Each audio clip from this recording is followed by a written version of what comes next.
Fakta menarik. Abang. Abang nak tahu tak? Saya ada banyak fakta menarik. Tak minat.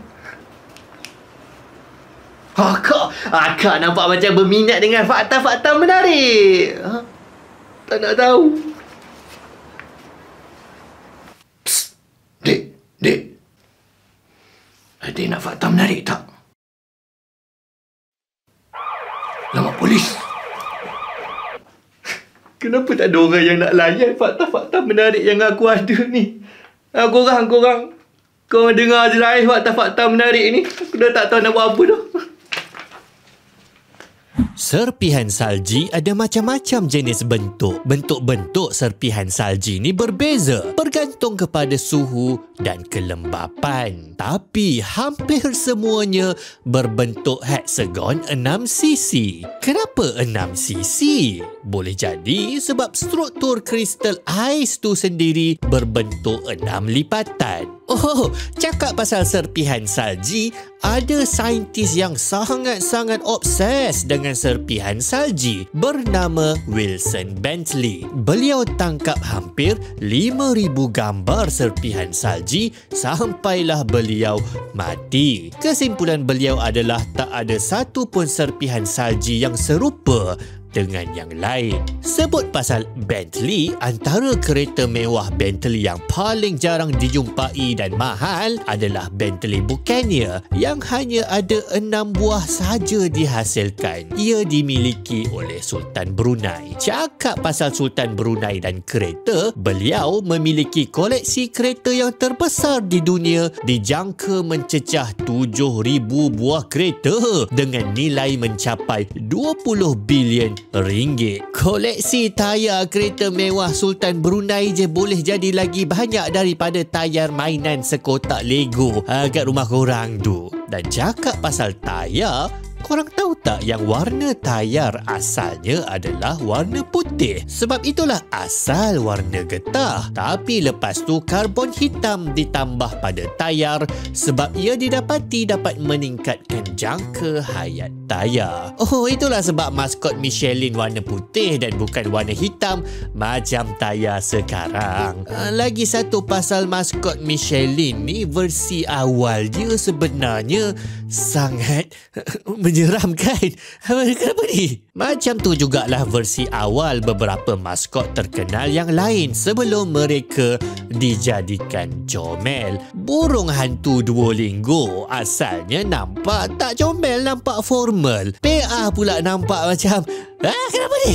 Jadi adik-adik ya, kalau ada nak buat logo ke maskot ke, bagi kepada ilustrator yang profesional, yang betul-betul boleh buat. Versi asal Mickey dan Minnie Mouse pula adalah seramnya. Cakap pasal Disney, korang nak tahu tak ada pengganti Disney buatan Malaysia yang bernama Durio Plus. Konten eksklusif Abang Ajar pun ada dalam ni. Wah, kena sokong Durio Plus.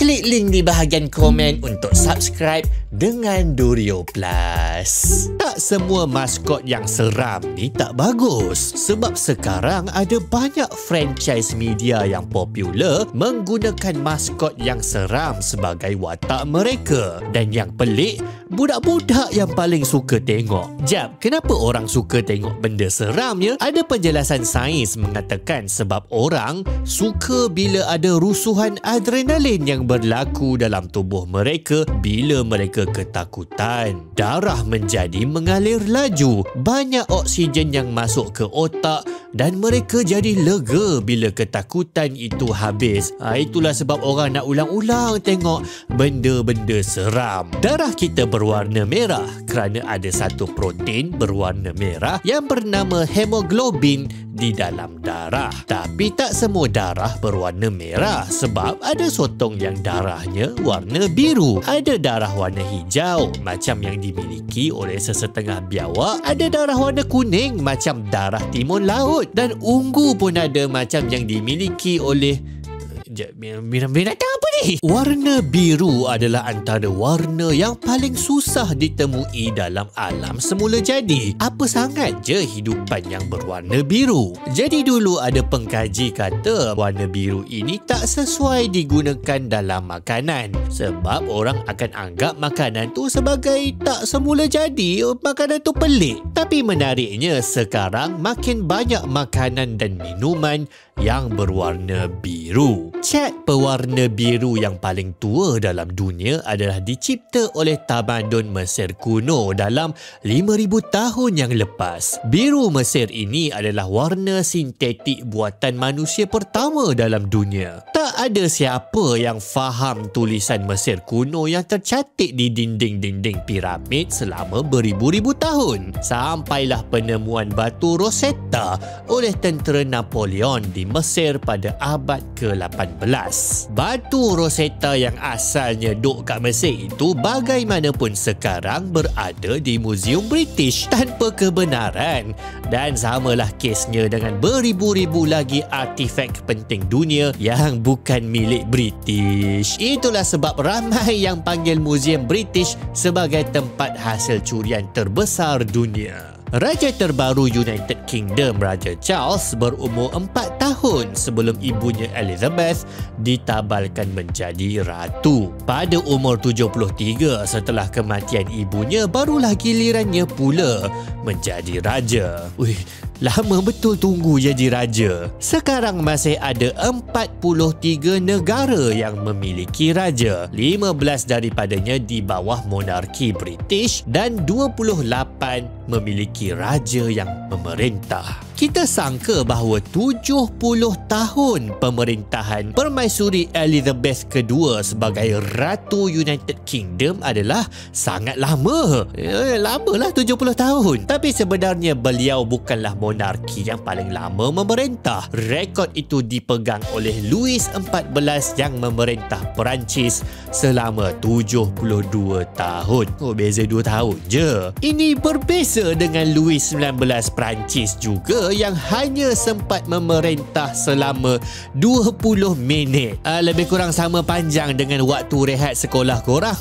Tamat dah pemerintahan Raja Louis XIX ni. Masa yang dianggap paling pendek dalam dunia pula adalah masa Planck, iaitu kosong diikuti dengan 44.5 saat. Ia adalah masa yang diperlukan untuk cahaya melintasi satu jarak Planck di dalam vacuum. Sebut pasal vacuum, sebuah filem yang ada efek bunyi di angkasa lepas adalah salah.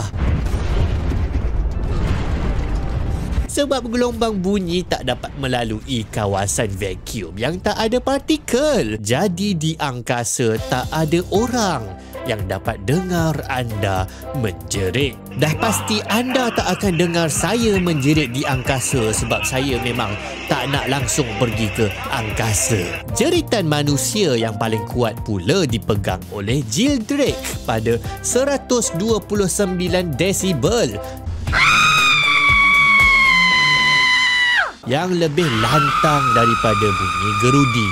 Memang anak-anak dia tak nak buat dia marah kalau tak sampai ke bandar sebelah dengar dia jerit. Tapi jeritan manusia yang terkuat tak boleh lawan langsung bunyi binatang terkuat di dunia yang dihasilkan oleh paus sperm sekuat 230 desibel. Bunyi ini cumalah sependek 30 milisaat tapi dapat didengar sejauh 16 km oleh paus yang lain. Paus ataupun Pope adalah nama gelaran yang diberikan kepada biskop di Rom yang mengetuai gereja Roman Katolik.